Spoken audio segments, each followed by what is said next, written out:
Alright, so what's up mga men? No, simpleng video lang at mabilisan sa pagkabit ng engine cover sa ating WinREX 150. Ayan, nagbutas lang tayo ng dalawa at ito pa yung ginamit natin na kandila. Step by step, let's go! Yeah. Ito nga palang engine cover, all black siya namin, no? Lalagay ko na lang sa description yung link kung saan ko ito nabili sa Shopee. Tsaka may kasama siyang maliit na nut pero hindi natin lalagay yan, no? Tsaka may 3M tape dito pero hindi tayo mag 3M tape, gagamit na lang tayo ng Torx. Let's go!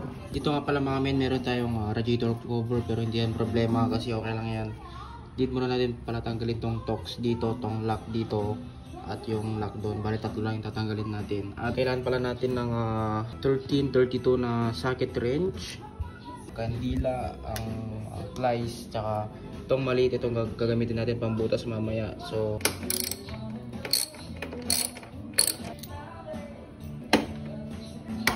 alright, ayun mga men, kung natanggal nyo na yung dalawang Torx tsaka isang socket wrench dito, punta ko na kayo sa baba. Ayun men, punta lang kayo dito sa pinaka baba, may makikita kayong tatlong Torx sa tatlo tsaka doon. Ayan, kung ayaw matanggal men, gagamit kayo ng knife dyan para suwitin pa ganun yung Torx kasi dito na banda part nagkakaroon ng lupa, kaya minsan medyo matigas kung natanggalin, kaya need mo gumamit ng knife, no? Pagka natanggal nyo na mga men, kulang kayo ng 5mm na allen wrench sa tanggalin mo to. Dito sa left side to men, ito yung clutch nya, kaya ito lang tatanggalin. Pagka natanggal nyo na mga men, yun nyo lang hatakin to. Ayan, kahit isa lang na side yung tatanggalin nyo na nut dito men, kahit dito sa kabila kasi kailangan lang naman natin dito.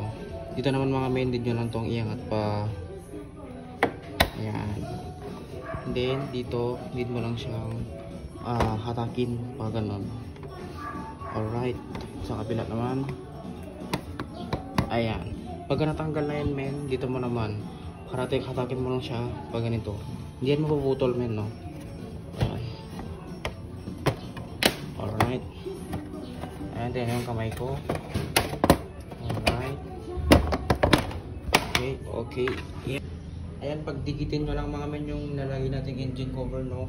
Tsaka make sure na itong ipin ng engine cover yan, dalawa, dapat naka-clip yan sa paglalagyan natin na yan, para sakto mamaya ang ating pagbubutasan. Ayan nga palang bubutasan natin men, yan yung Torx, no? So dyan tayo magbubutas. Let's go! Ayan, kasi pag DIY tayo mga men, need mo talaga ng tiyaga dyan, no? Ayan, tingin mo naman ng ginagawa natin. Sobrang mano-mano. Mas mano pa sa mano-mano. Again mga men, dapat naka-clip yung dalawa yung ipin dito. Dalawang ipin ng engine cover para sakto yung pagkakabutas niya. Ayan, nakakan natin ng maigi. Ayan. Tsaka medyo matulis naman yung pako na ginamit natin, kaya okay lang yan. So medyo nakikita na yung kanyang ilalim, konti pa. Dito naman tayo sa kabila mga men. Ayan, kilti at paikutin lang natin, no? Alright, kulang pa yan. Kayo sa DIY kasi may mga sobra na ganyan, pwede nyo yung tanggalin, salisin nyo lang agad yung kuko nyo. Ayan, tumansik pa, no? Tignan nyo ang kasya na. Let's go. Okay, fit na fit, no? Tsaka alright, so sakto lang siya mga men. Sa kabila naman. Alright, ayun, so sumakto siya, no? Sa kabila naman. Alright, so fit na fit siya men, no? Hindi na siya natatanggal yan, mahirap lang tanggalin. At ilagay na natin. Let's go. Ayan, dito naman men, unahin natin to.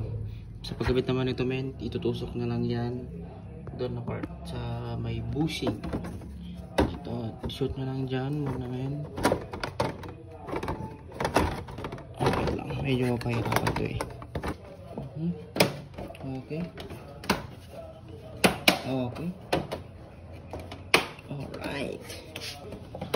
Alright.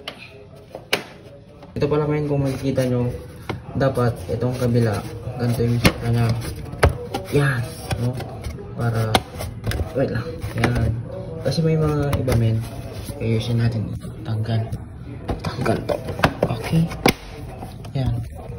So dito men ganyan yung magiging postura niya kasi mayroong iba ito nasa baba, yung kabila nasa baba naman, so dapat ganyan. Alright, lagyan na natin yan. Lagay na natin ang pinakahihintay. Let's go.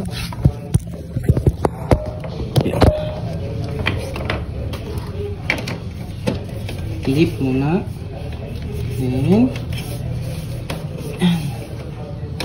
so, hindi mo lang alam mo. Hindi talaga lang natin dyan. The moment of truth.